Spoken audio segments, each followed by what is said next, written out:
Hello, this is Michael Rees. Welcome to Ad Hoc, a virtual talk series. I'm a sculptor and new media naut. I'm here to have fun and sharp conversations with some of the smartest people in art, technology, and sculpture.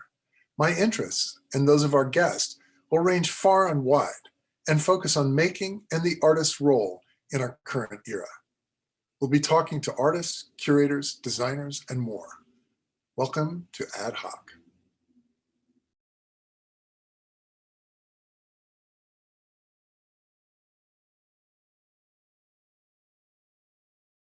Good. Well, Will, it's so nice to see you. Will Pappenheimer. Will, let's start off right away by just saying, where can people find more out about you? Very easy at willpap-projects.com. That's really where I hold everything. Okay, so everything from the past to the latest. Yeah. Yeah, good. Very good. And so, I think it's important to note, and I think it's worthwhile saying, that you and I had a lot of conversations about this exhibition. In fact, I remember one time there was one of the art fairs, I think it was in February, and I just finished the design for the exhibition. And I came to New York and you and I ran into each other, and I was sort of all aflush with my new designs. And I was like, Will, I can't, I want to do this thing. And, and so literally in a way, you were right there in the beginning. We were talking about the show and talking about aspects of the show right from the start. And also we had a long time conversation about all of these issues, AR specifically, but art in general. And, you also were instrumental in introducing us to Ed and Marat. I mean, not that we didn't know each other, et cetera, but just sort of bringing that into the mix. So you were really very much a part of the sort of, I don't know what to call it, the milieu of the show as it evolved. And you were important at very many different moments. So, first of all, I want to thank you for that. And then second of all, I think this speaks a little bit to your, polymath is a word that's often overused, but you have a kind of a generous, expansive spirit about the way you go about working and the way you think about projects, and I think that's quite unusual. And so, gosh, is there a question in here? Well, maybe I could just respond to the beginnings of this, because I remember meeting, I think it was at one of the alternative art fairs or something like that. Yeah. But, at the time, I was also reading about Mi-Wan Kwan, and we'll probably talk about that a little bit.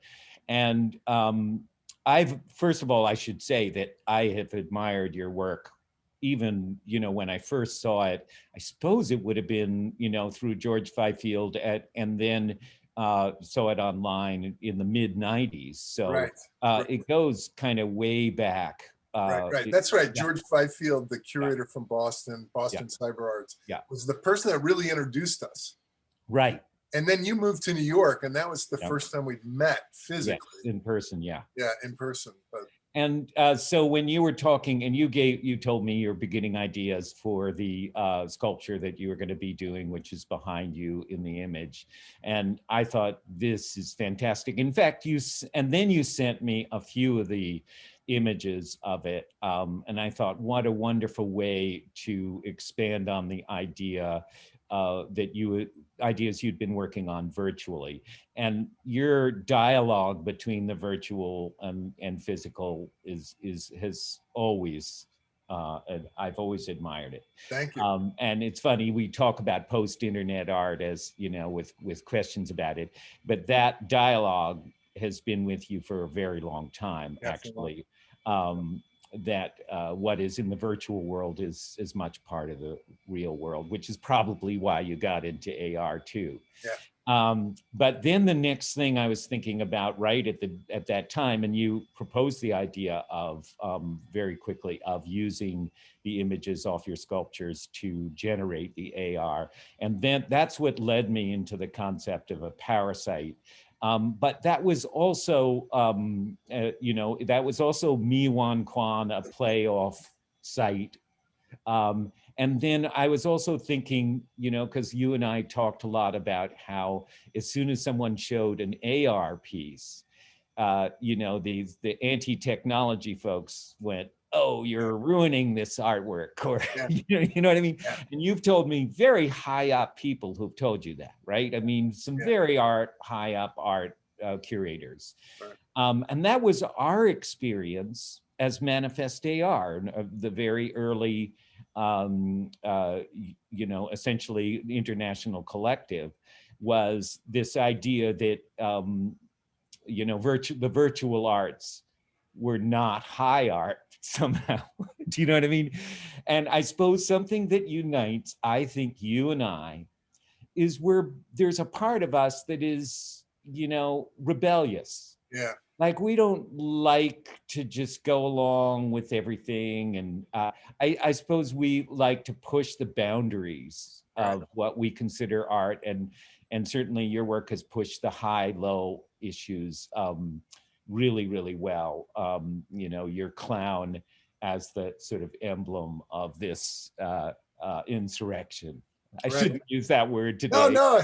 Well, yeah, it's a good point. It's a good point. I don't want to be on the side of the political insurrection going in DC, but overturning norms of sorts and helping people to examine and explore things. I mean, there's certain prejudices that are there, and I think that's what you're talking about. The prejudices of a kind of establishment that they kind of know how to handle media that traditional media. That's how they, painting is a media, sculpture is a media, bronze casting a media, et cetera, et cetera.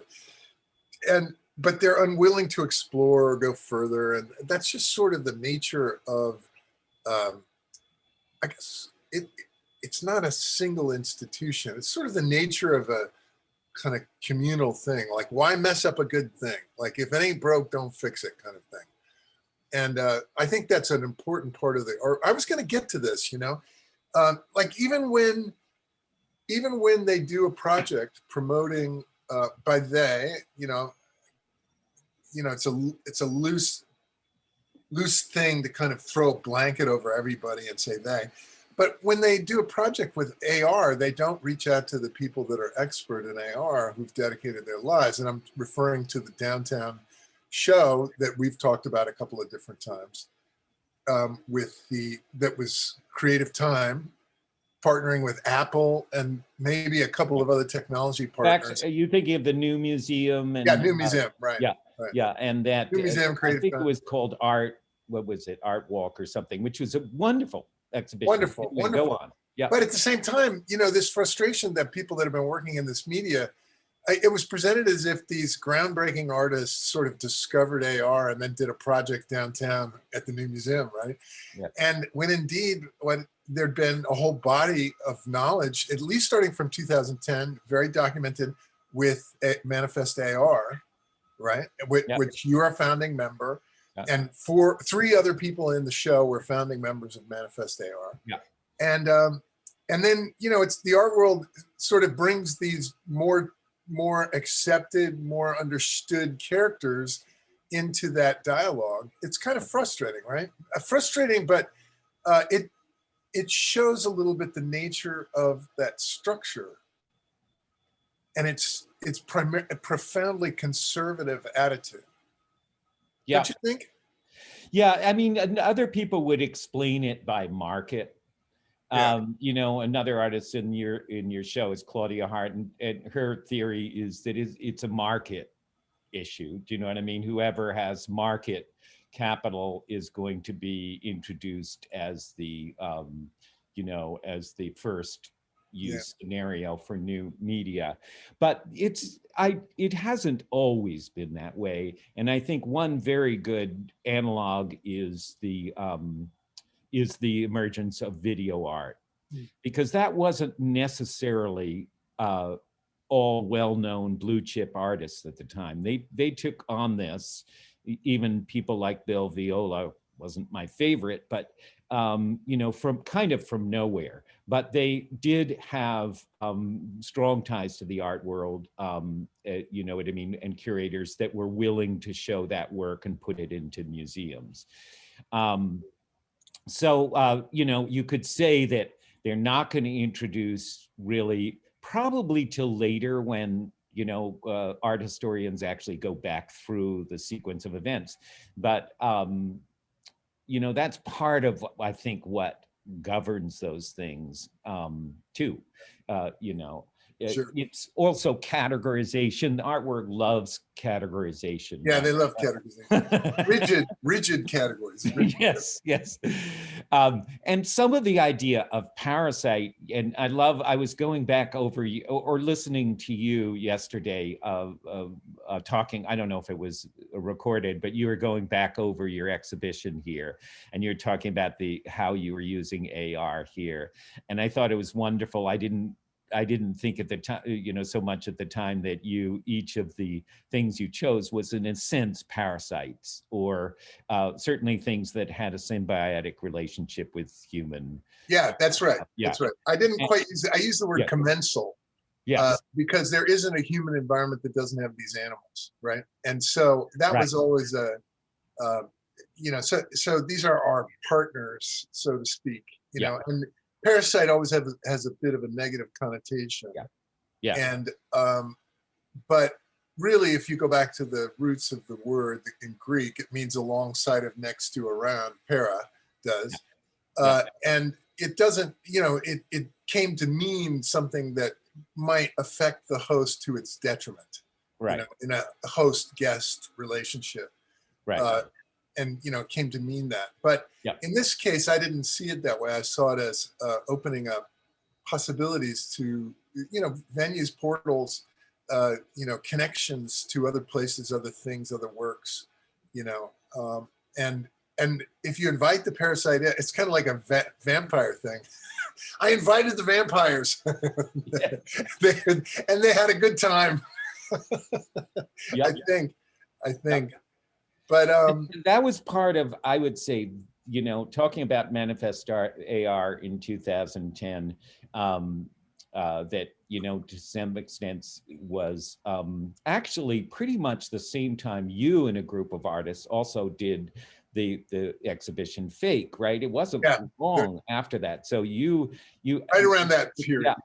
Yeah. So and you know, Chris Manzione was part of both groups. As there was the real Fake, which Claudia Hart and Rachel Hayes, not Rachel Hayes, Rachel Clark, had organized, and I helped organize the William Paterson leg of it. It was maybe part of some early conversations.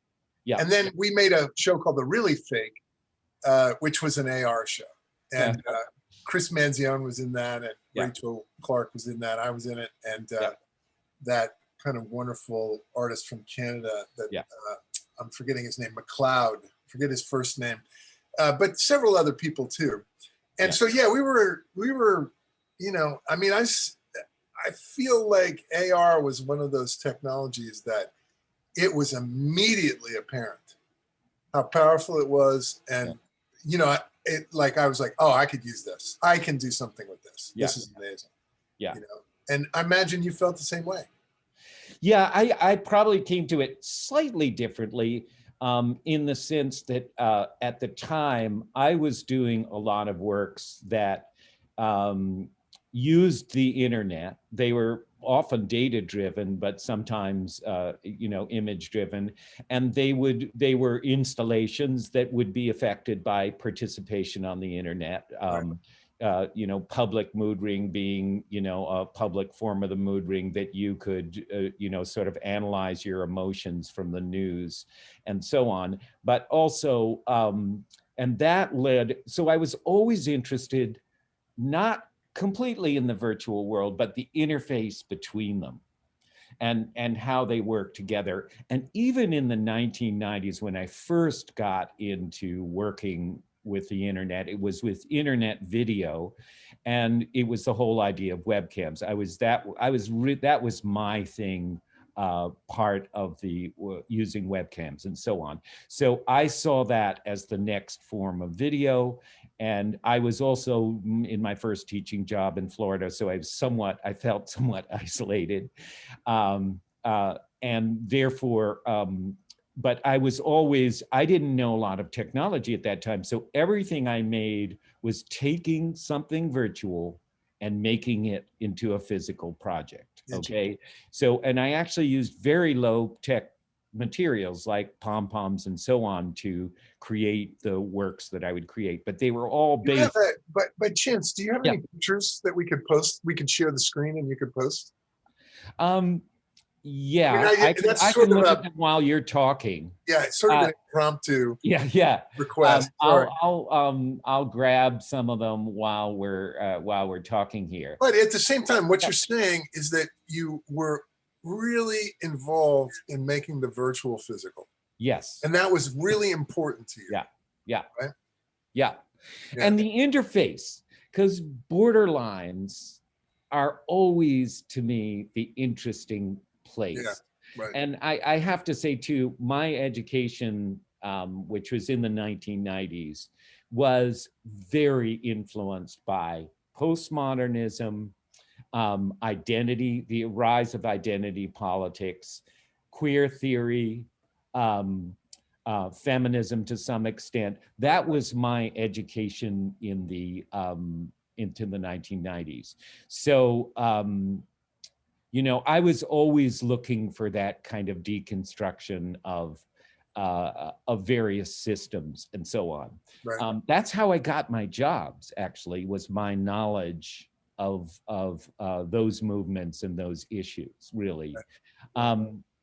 So when I went into doing thinking about the internet, that actually became a branch of, if in a sense, the idea of a site-based understanding of not just reality, but a multi-layered reality, right? That involved history, that involved politics, that involved, you know, various events, tensions, and so on. So, and I was part of a group actually led by Gregory Ulmer in the University of Florida, who was very interested in site as and location as the locus of all these different layers, which again, Mi-Wan Kwan was also talking about in her essay on site specificity.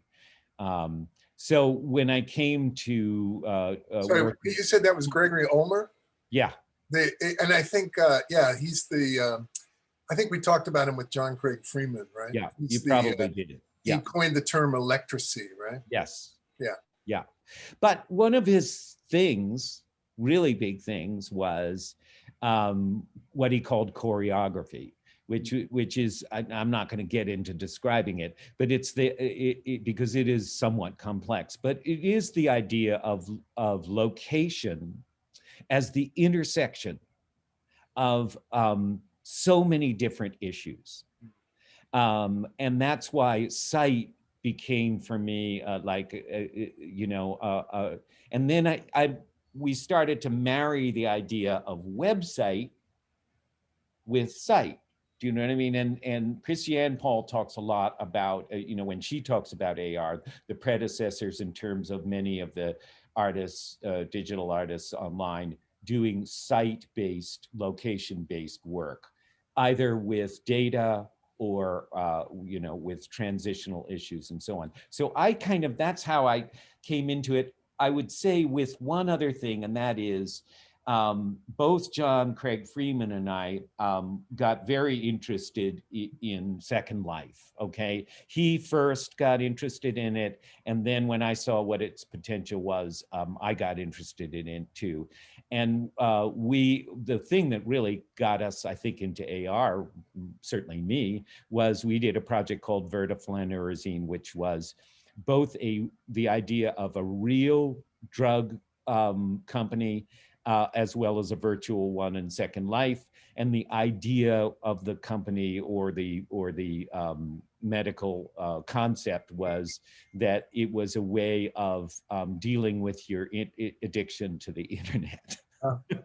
So we made a drug and a clinic to deal with the problem of internet addiction. And it was itself a drug that caused the, and I created an interventionist, essentially, program that would launch Second Life, take over your computer and cause you to teleport randomly to all kinds of different parts of Second Life. And that was actually quite difficult to do, and to get the person to walk randomly and not get stuck places. But we conflated that also with an exhibition, which we actually built a clinic, a physical clinic, and then took in people and had them move through Second Life as we psychoanalyze them in an interview. And then that— Will, tell me the name of that project again so that people can look that up. It's called vertaflanerazine. And Rhizome gave us a grant to do that. We got the grants along with some really great people that year. I think it was maybe even 2005 or 2010, I've forgotten. So it was very much through Rhizome, but Craig and I took it all over the place, even to China, to do it. And that gave me a sense of what 3D could do. Do you know what I mean? That was my first big introduction to living in 3D, and life in 3D. Yeah, right. And then when AR was introduced me through Mark Squarick, who I included in an exhibition, I went, wow, this is a very fascinating medium, because it's right at the intersection of the virtual and physical world. Yeah, that's right. Right. And then, We Are in MoMA came along in 2010, and he invited me to be part of it, and that was it. I just thought, this is a perfect interventionist strategy for art. We can put it anywhere. And in a sense, then it became also sculpture and installation in the idea. And we didn't have to ask permission to anybody. Now, let's talk a little bit about that. What do you mean that you would call a virtual experience sculpture and installation? That's is it a stretch, or did you really define that project in that way? Yeah. And so public art, absolutely. Yeah. Because that's my background. Right. My background is in installation and video installation. And before that, it was mixed media and glass. Yeah, so all of my history, this is, something that is interesting, I will just say, about some of us older digital artists. Okay? We have a history in all areas of art. Right. I know the history of art quite well. That is why when I look at what is the trajectory that leads into many of the projects we're dealing now, it's very well connected to the past.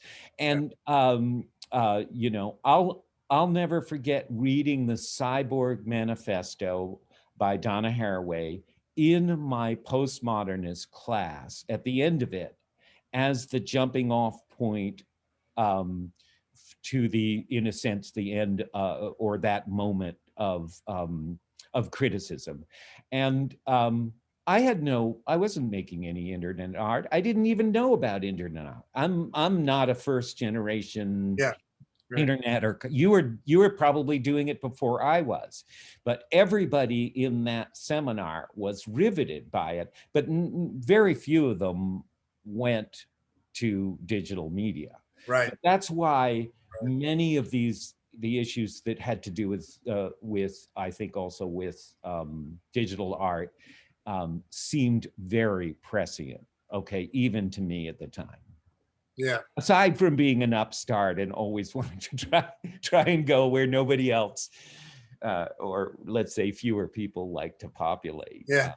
So I think that's really interesting. And, I think this makes a nod to, the simulacra and all those things about how sculpture re-expresses itself in AR and VR projects and in site-oriented projects all the time. Yes. And the history of sculpture, its concerns, all those things. Certainly, I'm very involved with that, and love, and also and really enjoy and participate in, I love the history of art. I love the history of sculpture, and I love the history of contemporary. And there's references all the time throughout my work to all of those things. Right now, I might land a little bit more on the physical side, the IRL side than the, but at this point, it really makes, we're just talking about some percentage of ingredients. It's still there. It's still present. It doesn't make really much. It's not useful or helpful to get a scalpel out and divide out the parts. It's a continuum, right? It's absolutely a continuum. Yeah. So Will, you mentioned it. You had a background as a glass sculptor. Is that correct? Yep. You started off doing that. The first kind of 10 years since I was, just in my early 20s, I ended up learning glass blowing, although I will say it was a very undisciplined learning of it. But so and at that time, and this would be the 80s, I suppose I was interested by the move, a sort of renaissance in the crafts and moving the crafts into the arts. And I was very interested, I was still very grounded in painting and sculpture and so on. And the model that I was most interested in that time was biomorphic abstraction. Okay, that would be Terry Riley. I mean, not Terry Riley, but Terry Winters. Terry Winters, It would be Elizabeth Murray. Do you know what I mean? It would be Kiki Smith also came in, and she actually used glass in very interesting ways too. So I loved that work. So I was, always in a sense between painting, sculpture, and glass, if you will. And then I got into, so only like maybe 10% of the works I would put up there would be in medium glass, but they were these very weird shapes, biomorphic shapes, everything from sort of fruit-looking shapes to, they're things you can actually interestingly make in 3D quite fast. Yeah. Right. It's kind of funny now because I'm going, hey, why am I interested in this shape? It's the same shape. Yeah. In 3D, you mean computers programs that do 3D design, basically. Yeah. I mean, it's weird to call it 3D design because, it's not exactly design in the sense that, what we do, how we practice is not design oriented, against a standard, so to speak. It's form finding on many levels. And you're right. It lends itself perfectly to biomorphism. Hypernerb's modeling is like right in the, that's essentially what it does. It smooths everything out and makes it look like a beautiful and shape. It's funny, if you almost think of a hot glass object, what you can do is once you deform it, which is literally what I would do, I would deform the good bubble. You can pull it out just the same way you do in 3D. You just pull something out and you get all these weird, shapes. But then the next step I took with the glassworks was to then work those shapes into a kind of diorama that had a kind of system, implied a kind of system of categories and words and so on. So there was a lot of words written in there and so on. It kind of, another favorite of mine, but not so biomorphic, but was Anselm Kiefer. I loved this sort of mixed media and the crap he would put in, and I definitely put a lot of crap in there.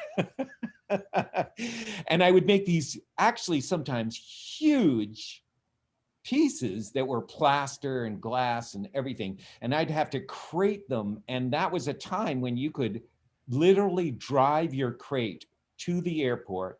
You could drive it to the, right to the cargo port, and you could see it go through the cargo port and onto the airplane. Onto the And I airplane. could deliver an artwork to the West Coast in one night. Yeah, that's, you know what I mean? But I had to build the crate and get it to the airport, and so on. But it was very possible to ship stuff all over the country. So for a while there, I made a good living, and I certainly, you know, within that world of glass and mixed media, became really quite well known. And there's many collections that have that work, and even the Smithsonian and so on. And then I had a kind of a change of heart because I'm just a restless soul. Yeah. And, I can identify with that. And to much the detriment of everybody around me, they go, "Why are you doing that? You have a career, you have everything you need. What are you doing?" But I went back to grad school in the 90s. And that was, you know, I came into grad school doing the kind of mixed media sculpture. That's how I got in. And then I very quickly got interested in video installation. And that was the big moment of video installation. And the history of video and so on was very, very big. We were looking, you know, all the way back to the beginning of, you know, the first people working with video. And then also installation. So I always thought physically about, how do I, you know, make a projection, and I was using a lot of mechanical stuff like fans and so on to make works. And then also editing video, got into editing video. And then I started to do comments on the past work I'd done in video and kind of debunk those. Like, wow. That's fascinating. Very detrimental. Yeah. And then that was probably what got me into the internet. Right. But always, as you say, I've always been conscious of the physical space that these objects go into, or even if they're totally virtual, what would they be if they were physical? And the idea that we also, as corporate bodies, even if it's something virtual, we incorporate it at some level, even if it's psychologically. And phones, there's, you know, this was a whole other discussion. Tamiko Teal and I wrote an article, you know, about the idea of Deleuze and Guattari's machining assemblage, and we talked about software assemblage, which was another article done by Rira Wright from Australia, and we talked about how using the phone with AR and sight brings all of these different elements and layers of a site together to create the object, and that the person seeing it is also creating the object. Okay, that's very important too. Like that is the embodiment, in a sense, of the work. So even though people think of this as very disembodied, right. It is in fact one of the things we all liked about AR is that as you look around, stretch, and so on, you are embodying it. Yeah, that's right. Yeah, that's right. And you know, it's you know, I think that's interesting. Can you give an example of one of your works that that you might refer to around those ideas?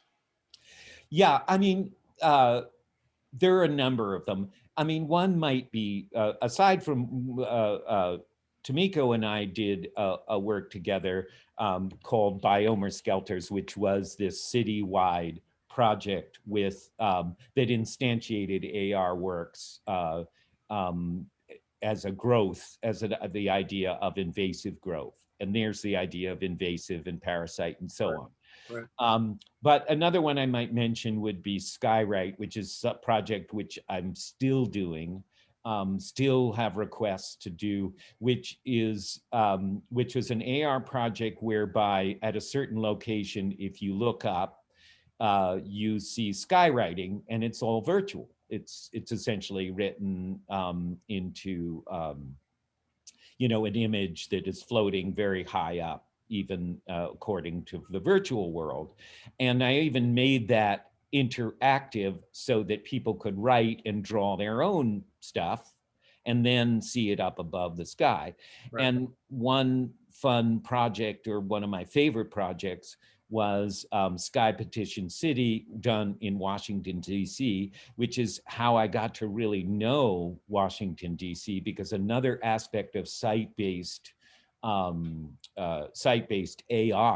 and you probably know this too, is that it's not all about sitting on the computer. You actually have to go out there and see what it looks like, right? And in fact, that's very symbiotic. You know, I'd be sitting in Washington making something, and then I'd have to walk out the door and see what it looked like. Do you know what I mean? That's very, very important. So it's not a completely, virtual thing. So that project was about people being able to leave skywriting over the biggest buildings and most important buildings in Washington, D.C., including the White House, the Pentagon, the IRS, and so on. And then they could write something. And then after a while, if somebody else wrote something there, what we did is we had a trash heap that was the Washington Monument. So these things got stacked. The skywriting that had preceded it got stacked up on the Washington Monument, and the layer was pretty unsophisticated then. But you could walk up to the Washington Monument, and you could see these giant skywriting stacked upwards on it. They were stacked a little bit like that device that's on people's desk. Yes, the spike. The pin. And when the item is done, what's it called? Yep. Boom, right there, stored, done, throw that away or whatever. Here it is for now. And so, I think that's really important. People would make their own skywriting, their own comment, their own phrase or whatever. They'd float it in the air. And then were other people grab them and put them on the spike? Or did it happen automatically? So let's say the White House had one skywriting over it.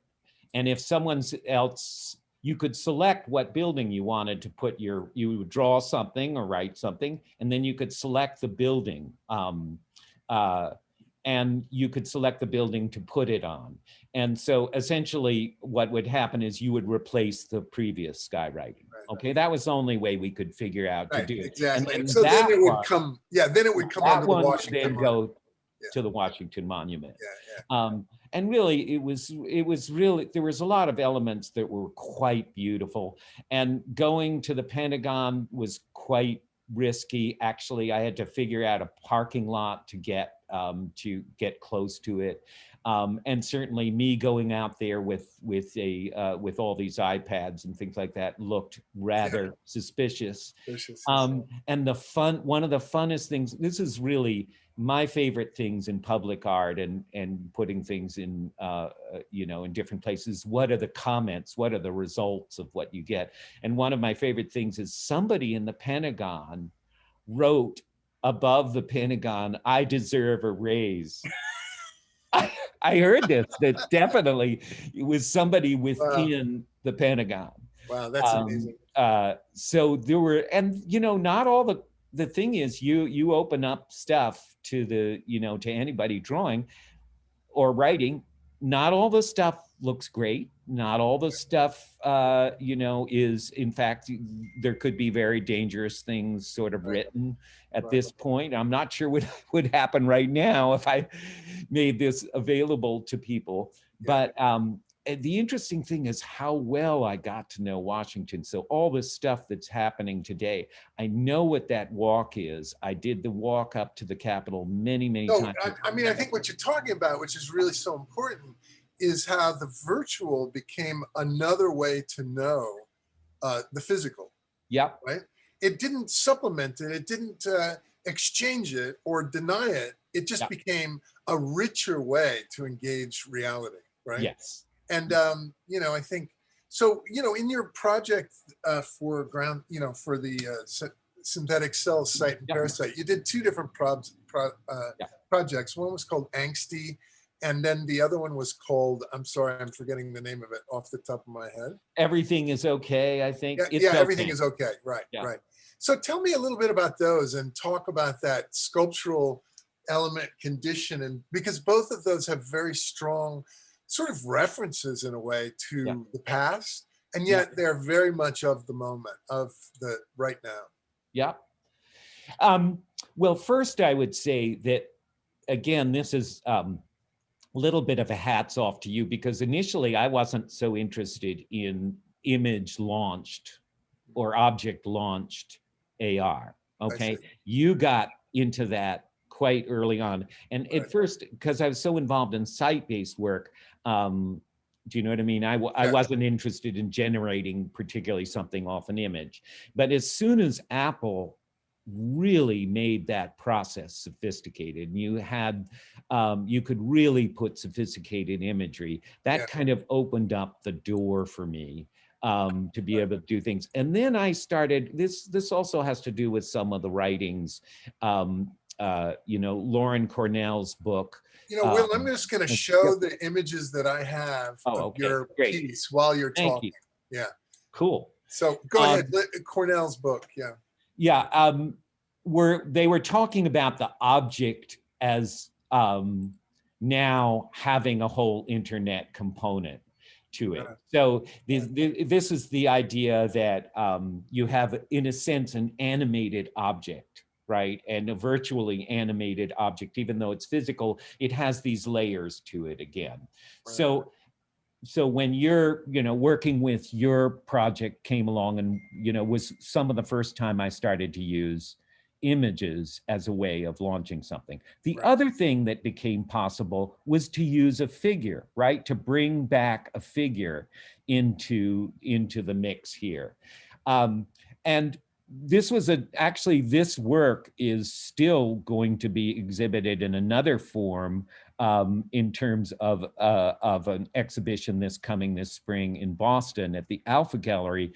And this is part of a set of works that I did where I really felt that the human figure, as sort of rendered within 3D, had the potential to really be relatable to the audience. And in one of these, the one we're looking at right now, It's Okay, this figure actually addresses the audience and leads them through a set of, in a sense, instructions. People that know ASMR, which is a whole other sort of video medium, which I have a lot of great respect, will recognize the kind of text that is here, because that's what I used as the basis of it. And what I was trying to do here, and what I've continued to try and do, is kind of, in some senses, make these kind of miniatures and these various characters, sometimes gaming characters, sometimes more specific characters, to have them sort of, you know, express a range of emotion, as well as specifically addressing the audience. Do you know what I mean? So you know, that I felt like all of a sudden begins to humanize even a medium that people think of as kind of cold and detached. I would say that also during this period, and really leading up to the pandemic, was also very influenced and is influenced by the political situation. Yeah. I felt like the world we live in was under attack, basically, okay? And that we had to do a couple of things, figure out how to deal with it kind of psychically, and then also become ready to fight, and to really sort of to make the link that even fight physically. Although that, you know, that's not what I was trying to do necessarily, but it was the idea that we were really at a critical stage. So some of these, you know, the woman in It's Okay is addressing a virtual game, the video game that a lot of kids play, which is called The Attack of the Titans. And she's giving advice to a new recruit for a theoretical recruit to stay strong and get ready for battle the next day. I see. Okay. Yeah. But she's doing it Yet as it's got it in an ASMR kind of Right. environment. It's very Yes. soothing, very comforting. Exactly. Yeah, right. So a lot these pieces have an angsty, I mean, obviously is referring to angst. This is the angsty. Yeah, yeah. Right. And this is where your use of the Saul LeWitt painting, drawing generates a kind of a water field floating over it. And then these figures are bathing in that water. And it's the idea, in a sense, of cleansing in this case, but also, you know what I mean? Sorry. Oh, that's your spam risk. But also the idea of you know, I'm also, I would say, making a reference to vulnerability and so on, all these white characters in underpants and so on, that you know, the issues of whiteness, I suppose, being problematic at this moment. And so in some sense, that's the choice there of that figure, which is straight out of modeling. Okay, that figure is available through Unity. You can download it, but I am using the animation. I am doing the animation, and in fact, the movements that are incorporated here are of the figures are with a really great sort of new media movement dance artist in Canada named Freya Olafsson, and she did the movements here, so it transitions from her to these figures. And this is the work I'm doing now, and it will involve small little setups of physical and very kind of domestic objects. And then as soon as you look through AR, it will launch these, you know, these scenarios of scenes with a figure talking to you, or incorporated into it, as if this kind of appears in your house, or, you know, your local location. And it's very sculptural. Do you know what I mean? In the sense that at the same time as I'm working with the virtual side of it, I'm also looking at, like, what does this little installation look like as a physical object? So I see it as very connected to what might be just considered straight sculpture. You know, once again, I think it's worth noting that you're still very rooted in sight. You know, that one of these experiences might happen in a person's home or house, and you know, the ramifications or the repercussions of letting something so intimate come into your house, right? Yeah. You know, I'm imagining maybe something a little bit like It's Okay, some ASMR type experience where you're letting, and yet it's the location, the site, whatever is at your house, thus by definition changing your experience of the site, of the place, of the way you think about the house. Yeah. And doing it without a physical intervention. But, you know, I mean, I think that people have done studies and talked about whether if you see something in the physical world or whether you see it in a video, there's a real confusion in the brain about how you saw something. You could very much take something you saw for video, something you actually experienced, right? Yes. So, and you add and project onto it all kinds of tactile details and physical, you know, embodiments, right? Just because you have an experience in the world. And so, you know, it's so fascinating, isn't it? And so demonstrative of the power of AR that it can enter into a space like that and be, you know, almost, I mean, I'm not confused. That's another funny part of AR. I wonder how you think about it. I'm not confused that this isn't real, right? There's no issue in my mind that I'm coming upon a construction, it's a media event, and so on and so forth. And yet the way it's encoded in memory, it all of a sudden has a kind of reality to it. Yeah. So I wonder how you play with that, or how you think about that. That there's so much Definitely. slippage in that.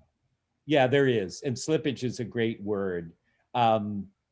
You know, again, this a little bit goes back to a postmodernist education, but the line that I kind of created to sort of deal with that issue of the real, you know, and the augmented was that everything is always already augmented.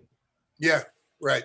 There's actually, when you think about it, there's almost, the physical world is so loaded with our projections onto it, cultural projections, you know, psychological projections, political projections.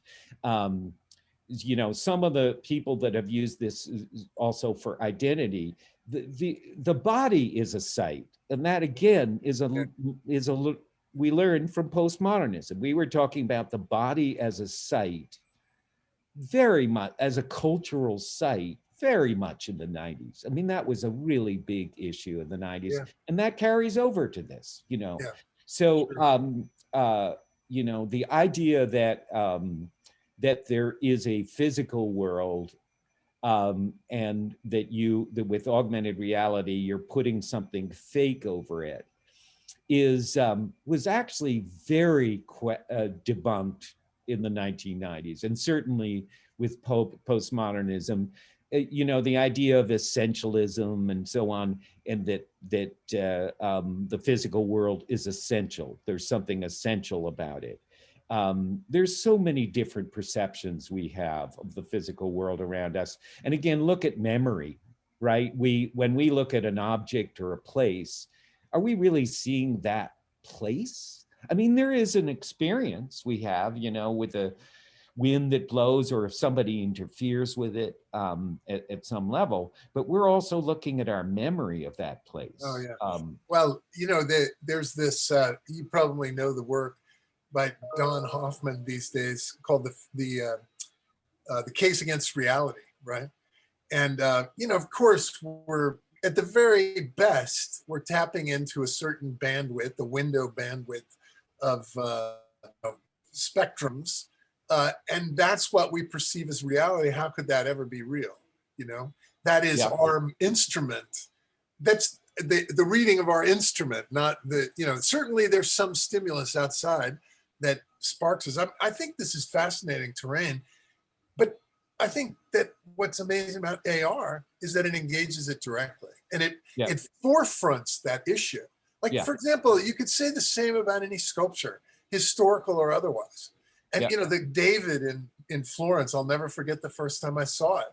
And I saw it sort of in a phenomenological way, like, oh my God, here it is. And I was really taken by it, right? It really struck me, which I didn't expect. I literally did not expect the sculpture of David by Donatello to strike me in this way. And at the same time, I could almost literally hear the voices of all the historians, all the words that have been written about that sculpture. Like, you know, I saw a phenomenon on the one side, and I saw its historical, cultural presence on the other side. And I saw them simultaneously. Well, we don't, you know, so it happened with objects in the past as well. It has as sight for these augmentations as you're describing. But the thing is that AR foregrounds it. You know, it puts it puts the issue right in between you and it. And that's one of the, you know, like even video has this reach to the, even if it's fanciful or whatever, it still has this reach to it. It's like the to some kind of realism, right? The way photography has a reach to some kind of realism. This stuff is totally fake. There's nothing authentic about it. And yet all of a sudden it enters in the most authentic ways, right? Isn't that fascinating how that's working? It really is the opposite of other medias, right? It's the opposite of the way video performs or the way photos perform. Now, again, I'm kind of painting with a big, huge brush. There are lots of people that have explored it in lots of different ways. But I guess I'm talking about my own perceptions of that stuff, you know? Well, So, the only caution I would give you is with the use of the word fake. And there is a very long history about this, but which is the idea of, because fake is also involved in the word artificial. And when you start trying to put in two different categories, that which is artificial and that which you think is essential and beyond and transcendental in some sense, yeah, right. you're entering into a very, very classic dichotomy, and which goes back to Plato and the cave and so Yeah, on. right. So I think I love the word fake because it highlights that whole issue. But I Yeah, think one has to be very careful about doing that. Here's what I would throw back at that situation. I go, is a painting real or fake? yeah, And right, I'm talking about the image in a painting, right. okay, not just the fact that it's made Yeah, out of paint. Of yeah, course it's fake. It's artificial. It's yeah. made by a person. Does that make it any less real or important to see? Mhm. Answer, I think, is no. Yeah, right. Well, you know, it's one thing I always loved about sculpture in a way Yeah. is that sculpture could fall on you. You know, Yeah. it had a veracity, it had a physical veracity that a Yeah. painting didn't have. Yeah. And it, you know, in some sense, but you know, I really get what you're saying. But for me, what I think is most important is that the constructive aspect of AR, what it puts to you, Yeah. to put it together for yourself, it really does that. You know, sort Yeah. of you put this together, not me, you, not the author, but the Yeah. viewer participates in putting this together and constructs it. Gives a very different, you know, I don't think anybody felt that way about the Donatello, for example.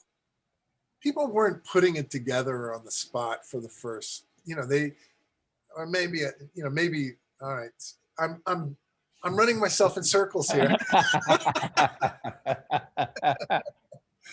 Yeah, I don't know. There's something, yeah, it's always existed. All of these things, the perception of the object and its, you know, sort of fluid nature has always existed. Yeah. There's no Yeah. doubt about it. Yeah. I mean, I was also, another thing I was very interested in grad school was object relations, Mm. which is a very interesting thing. It's been picked up also now by, you know, there's a feminist side of object relations, but and that actually influenced a lot of artists in the 90s. This is the idea that an object is the result of both its physical presence and the human projection into it, and all the things that brings into play. You know, so that's another reason why sculpture is so interesting, or sculptural principles. But who is going to say, I mean, what do you mean when you say, let's say, a David Smith sculpture is real? What the hell does that mean? Yes, it's a physical object, but that's not what it's totally about. It's about aesthetics, and aesthetics isn't real. Yes, right. I don't know. True. I don't know what it is. Yeah. It's fake. It's artificial. Yeah. So ultimately, I mean, I suppose when we use AR, you sort of see something that's physical and something that's virtual together. So you get the sort of comparison between the two. But I will tell you that right from day one, when Manifest.AR got together, when we got together, we did not talk about AR as fake. Every one of us said, no, this is real. You can see it. I can see it. You better treat it as real. Yeah, that's You know interesting. That's very interesting. So that was, and I guess when I used the word yeah. fake, I was really talking about the constructed, the foregrounding of the constructed environment, right? Yeah. And how that was so clear because you Yeah. weren't experiencing something you'd come upon or something that had been manipulated physically. You were experience, like, you know, it's not exactly real that those guys in angsty pool are in a pool. Yeah. It's not real that they're humans. You know, the emotions are based on a real person, but they're not a real person. You know, that's sort of what I'm getting at. Yeah. Know, the constructed nature of it. Yeah. But when we accept that, you know, over 50%, if not 90% of our world is constructed anyway, Yeah, that's I'm right. not sure what we've got, Yeah, yeah, that's to go on there. I mean, and another thing that I think is very important, and I think your work and the way you've related to this is completely consistent of it, is people often make this statement that, sort of digital artists are interested in creating the illusion that their work is real or important or whatever. But most of the digital artists using this media and virtual media that I know of, not all of them, but most of them, are always interested in you being able to see how this thing is constructed, that it's not so good, right? Like the fakeness ain't perfect at all. And sometimes it doesn't look, and that we all accepted from day one. Do you know what I mean? If this thing didn't work quite right or didn't look right, so what? That's its construction. We want to show its construction also. The same way painters love to see a drip, right? Then you know that the painting is it's not real. It's got a drip in it. And sculptors like to show the support, let's say, of their sculpture. Do you know what I mean? It's a way of presenting something that's really convincing and moving, and at the same time as you show that it is, if you will, fake. It's a construction. Right. I think that the big move in postmodern is, hey, guess what? Everything is constructed. Yeah, that's right. That's exactly. And you know what? I got to tell you that when I didn't go to school during, I didn't go to grad school till later in the 1990s, but somebody invited me to be part of this postmodernist group. And it was, professors from all around Boston talking. And I'll never forget being told by one of the participants afterwards, there is no such thing as something that's outside of language. Yeah. You are language. Yeah. And I went, boy, there's something I don't know.